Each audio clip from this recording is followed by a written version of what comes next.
This is a spinach turnover, and it's going to be a movable feast. We're starting it here, and then my colleague, Simone Beck, will put it together in France, and then I'm going to serve it back here in our own dining room. You're going to see the spinach twins at work today on The French Chef.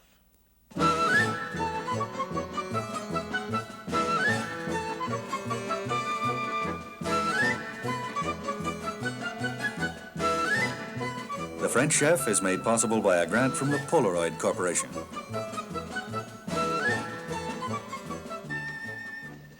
Welcome to The French Chef. I'm Julia Child. This is a turnover, and a turnover is a non-pie-shaped pie. It's a pastry dough like this, which encloses a filling. And here, the filling is spinach and mushrooms. And for the pastry dough, you can use any formula you like, including ready-mix pie dough.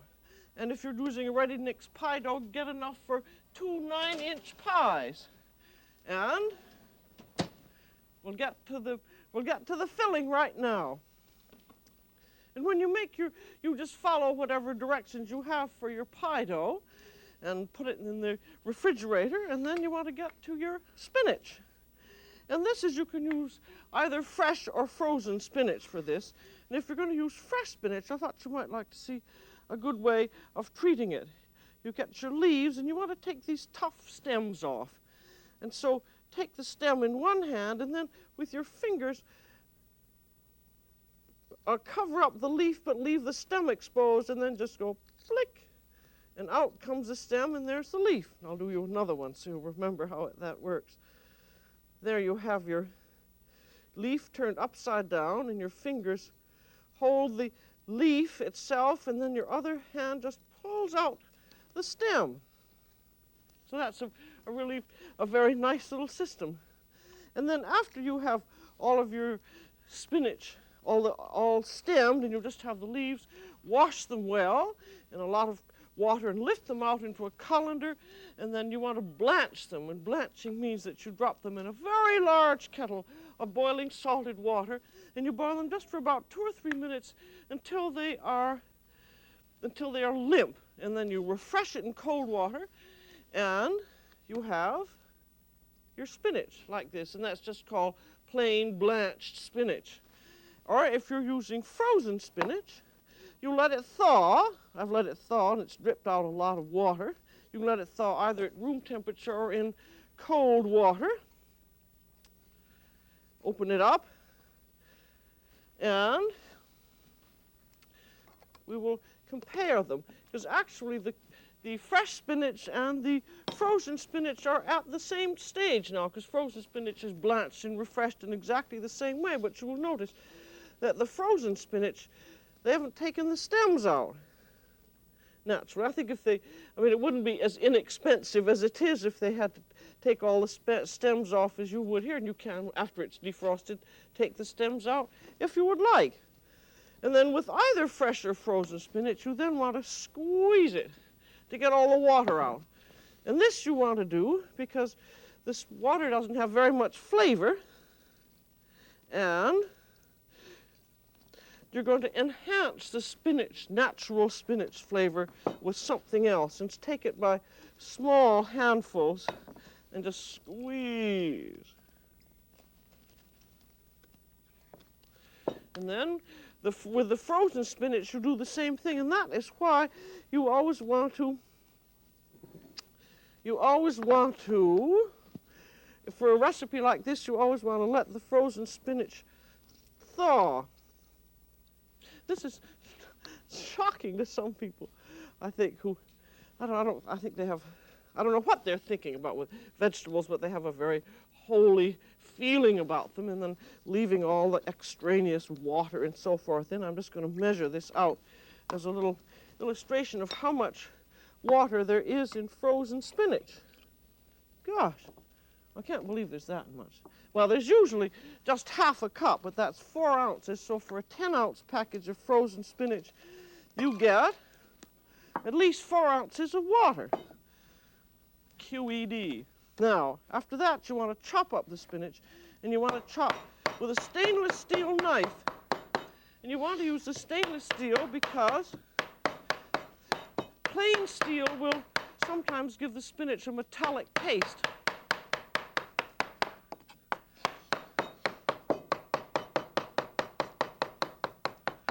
And for this recipe, you want to chop it so it's about in a 1/16 inch pieces.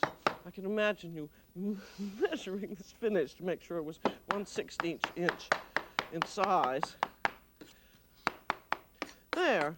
And now this is called, very often you'll run into a recipe saying cooked chopped spinach. And that's what you've got here. And it's really blanched. It hasn't been thoroughly cooked, but it's a preliminary cooking and a chopping for whenever you're going to use further cooking, such as if you're going to have spinach on a bed of spinach with some fish fillets on top of it or something lovely like that. And then along with this, you want about a cup of chopped onions, and cook them in 2 tablespoons of butter until they're nice and soft, like this. And then half of the onions are to go along with the spinach. So I will take half of them out into my spinach pan, and this is part of the enhancing flavor that they're going to have. And then in goes the spinach. And then the spinach is going to get the rest of its cooking. But it's going to cook with some of the sauce, which I have to first make. So I'm going to set the spinach over here. And it can cook just a little bit over very, very low heat. But it's going to get its real cooking when the sauce goes in. It needs about another, 10 minutes of cooking or so. I'm going to be very careful that nothing happens to it. Now, for the sauce, this is going to be a double type sauce with starting out with 1/2 cup of flour, which goes right into that pan with the onions. And then we're going to have 1 2/3 cup of milk, which is going to go right in there. And this is a special way of making a sauce because we want to make a very thick one. This is called a bouillie. And you want to be sure and mix up the milk nicely.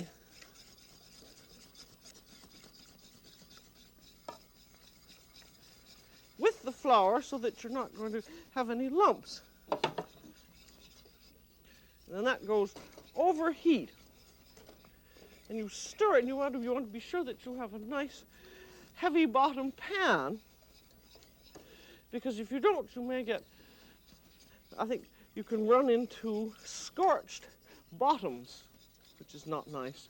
We don't like soggy bottoms in pastry nor scorched bottoms in sauces.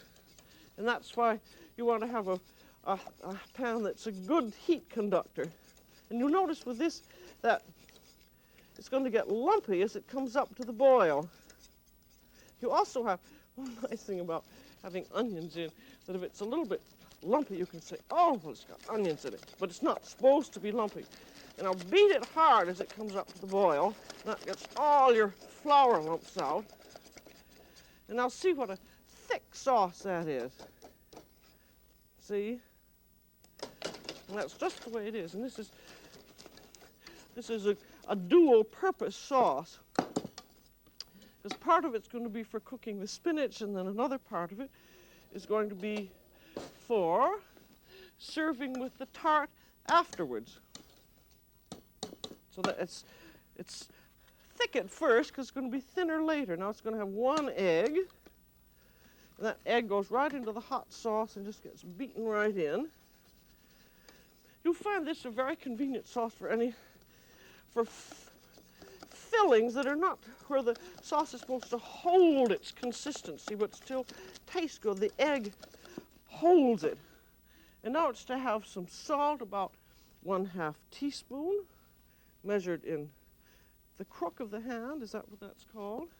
And freshly ground pepper with a pepper mill, about 3-4 good grinds.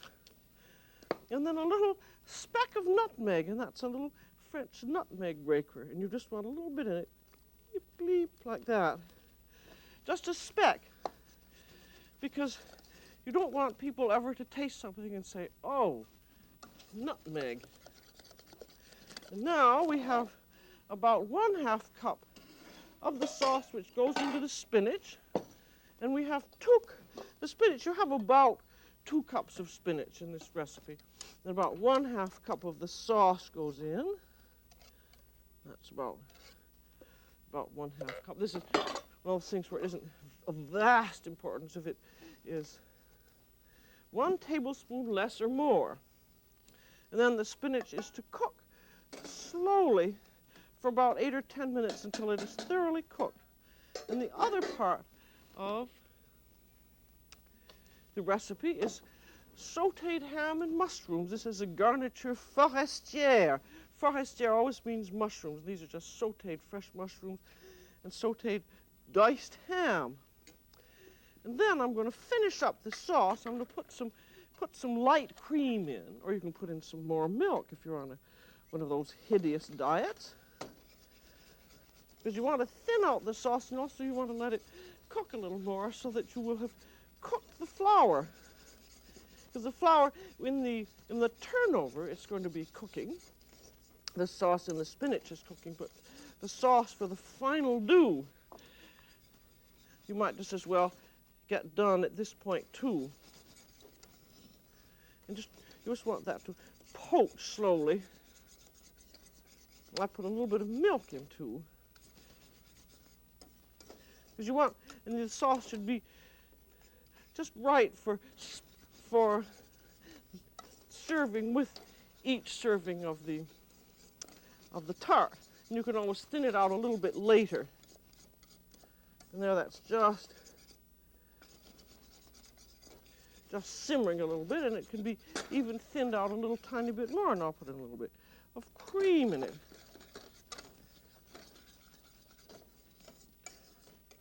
Which now, I think this is nice when you have to make sauces. I mean, if you're going to have a sauce for serving and an interior sauce, if you can make both together, you have saved yourself a lot of work. And this would be, by the time that you have changed this from a sauce bouillie with the cream in it, this would now be a cream sauce. And now you want to be sure that it tastes. How did we put? I can't remember. We did put some salt in this. But we just have to see if there's enough and how it tastes. It needs more salt. About 1/4 of a teaspoon, very definitely. And then, because this is going to sit and wait, clean the sauce off the sides of the pan.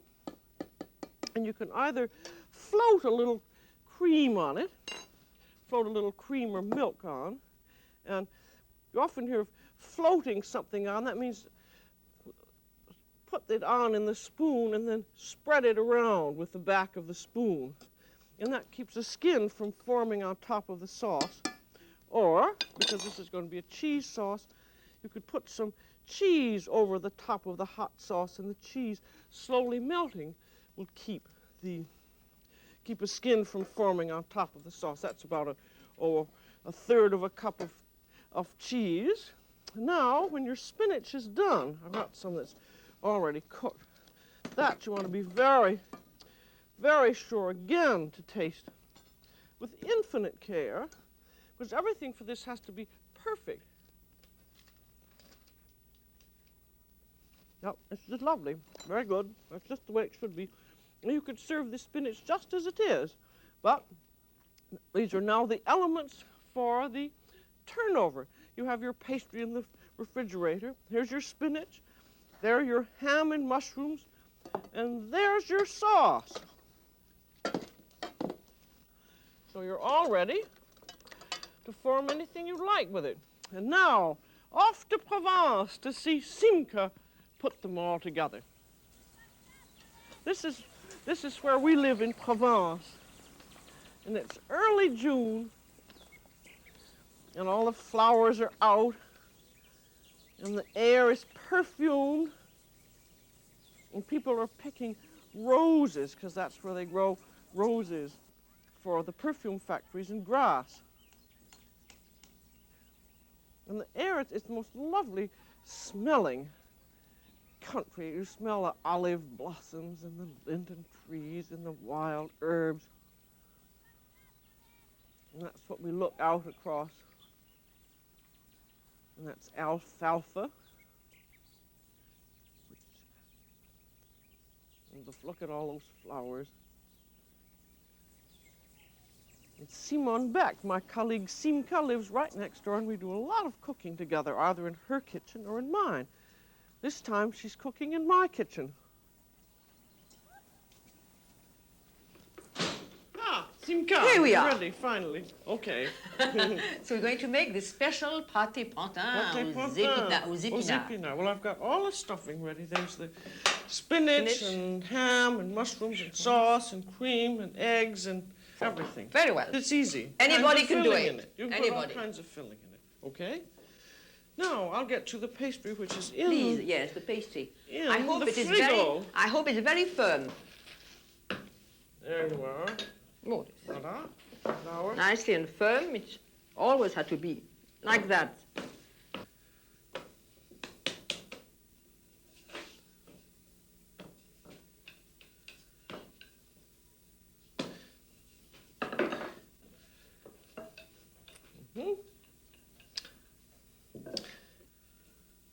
About 1/4 of an inch thick. About, yes. Yeah. Of course, this French flour is very nice because it doesn't spring back the way our all-purpose flour does so much. Well, we do have pastry flour. You've tried it because I brought you some. Yes, that's Yes, right. Yes. But unfortunately, we can get pastry flour, say, in Boston, but you can't get it in New York. Unbleached. Unbleached. Unbleached. Now, Something do you want else. this on the plaque now? Yes, on the plaque. There you are. And give me the piece of paper. Yeah. And there's a piece of floured paper. There. This is to really helps. Now, do you have Yes. an egg yolk now? Egg yolk is. I have this, but I There don't it think is. I have enough there. Oh, I'll give you another one.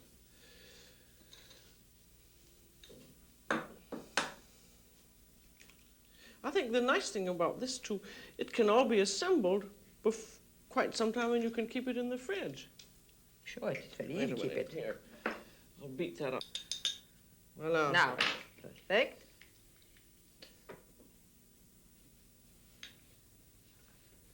This makes a nice little layer, you see. Gives the taste, good taste, and it will be crusty. Make a nice good shape, you see. Now with this, Very neat. Because I'm going to cut a little around there. So now with the spinach, we wanted to put some Yes. of the sauce in. only this, you see, is going to be enough.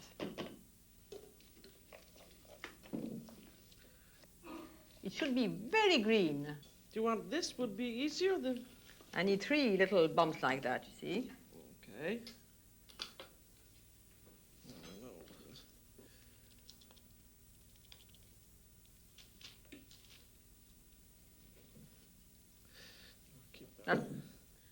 That's enough. Look, it's very important, don't you, to each item separately flavored. To have a good taste, sure. No, that's a very thin layer. Yes, should be a thin layer. Oh. See, not going to the edge. You see, the edge Yeah. should always be neat here because it won't stick. Now the mushrooms, quartered mushrooms with a little bit of garlic in. Oh, I really? put Garlic? a little bit of garlic. I Garlic. put some of that lovely fresh garlic that I got in Nice, and it's just lovely. That's quite a good idea. No. A little bit more here, and that's enough. That's enough. Stick a little more on there. There. This smells so good. You sure you don't want any more? You know, because I need the ham now. It'll be Now the ham. the ham, yes. The ham. What ham? See, it's all been Sauté. sauteed, because that makes it much nicer. It gives it a little more taste, I think. Sure. Have you got enough? Well, maybe 2 or 3 more there in the middle. That's good. Thank you. By the way, you see, everything must be very neat, you see, and on the same, you see, like that. Élégance parisienne. Élégance parisienne. Maintenant. Again, a little. Thank you. Same in the middle. And then this spinach. And this. And the spinach has to be, well, everything, I think the important thing, everything is already cooked. And it's very easy to build up in a few minutes when all the ingredients are ready. Do you need any more spinach? Or No, thank you. Now, you see, this must be very neat on top like that. Because if little pieces are on top, it will burst, you see. I hope it's going to turn over. This paper is wonderful, you see. You take it like that and just on top, remove the paper.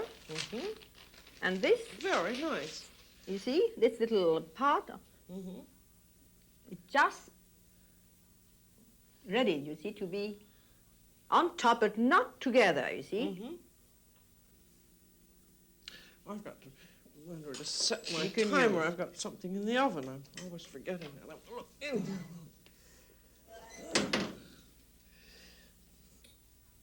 This part, you see, must be very close.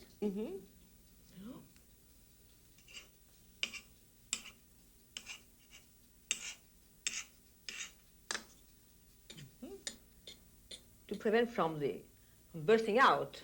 I think the nice thing about it is you could do it for, well, it's a luncheon You dish, can make it ahead of perfectly well, or time dinner. and keep in the fridge and Yes. even not bake it. And bake it only when... So you could even use a pie crust mix, couldn't you? I'm French. I hate ready mix. Well, you could. Well, you're going to get them in France. You'll Well, see. no, but even if they come in France, I won't use them. Because I'm How all about potato, dehydrated potato? awful. For me, it's awful. To be good, plenty of eggs and plenty of cream, then you can eat it. No, I don't think it's interesting. But that's my own opinion of old-fashioned. I'm an old-fashioned, you know that. Well, even if she's an old-fashioned, if she can make this, thought up this lovely tart, I think it's fine. I'm going to put the decorations on here so that you can see exactly how to do them. And the decorations are just leftover dough, just cut into strips. And then just before it goes into the oven, if you're going to, I'm going to put this in the oven right away. But if you're going to do it ahead, which you could do, you would paint the top of the dough with water. In this case, I'm painting it with egg glaze. And egg glaze means that it is 1 egg beaten with 1 teaspoon of water, 1 whole egg. And this makes the best professional glaze. And you paint it all over. And it acts as stickum. And then you just take the strips and lay them across in any way that you want. Simca likes them laid in a diagonal, so that's the way I'll do them here. And then the egg, that's like, like egg tempera painting, where the egg makes the paint stick on the canvas, and that's just what it does with the decorations here.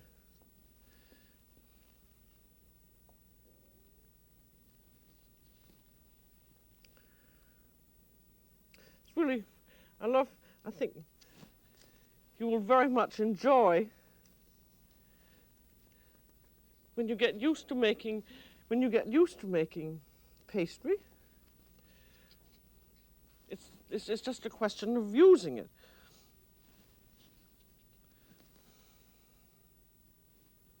Now we have to cut this off, these little extra things.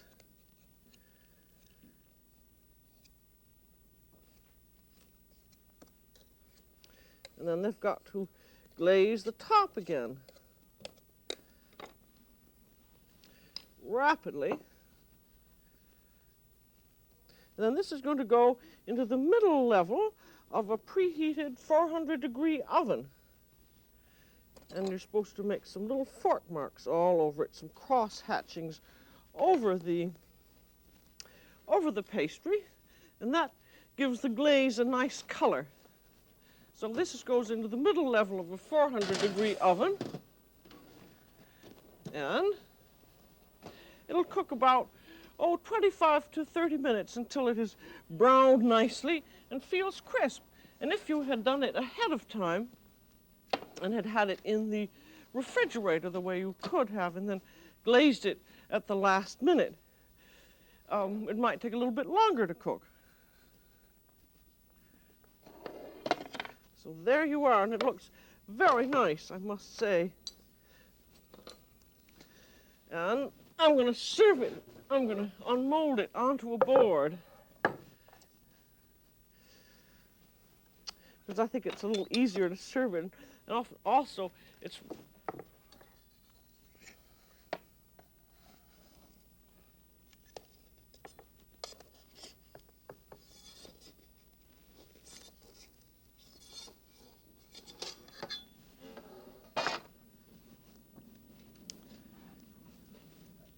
there.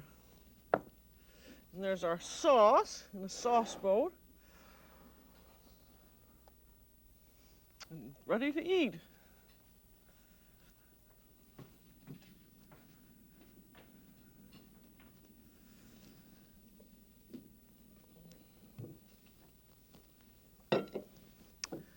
There.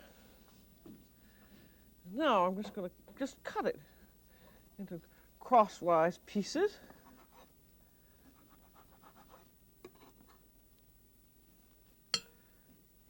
There, and you can see the spinach and the mushrooms and the ham. And then we have the sauce, which goes around each serving. You could use a tomato sauce, but I think the cheese sauce is particularly nice with it. And then, as a main course, you can serve tomato and cucumber salad. I don't think you need any more greenery because you have the green of the spinach. You can see it's very attractive, and that will certainly serve 6 to 8 people. And with it, I think an Alsatian wine would go very nicely indeed. Now, this is certainly a very good example of French imagination, taking something very, very ordinary, just like spinach, and wrapping it up in pastry, and serving it with elegance, and also giving it a beautiful name. Here we call it a spinach turnover. In France, they call it a pantin aux épinards forestières. I call it a pantin Simone Beck. That's all for today on The French Chef. This is Julia Child. Bon appétit.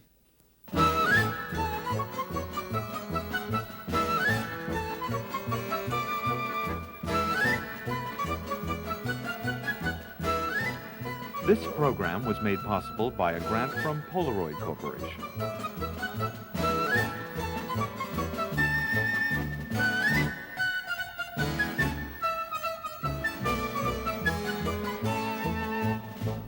Julia Child is the author of From Julia Child's Kitchen, which includes the recipes from this program.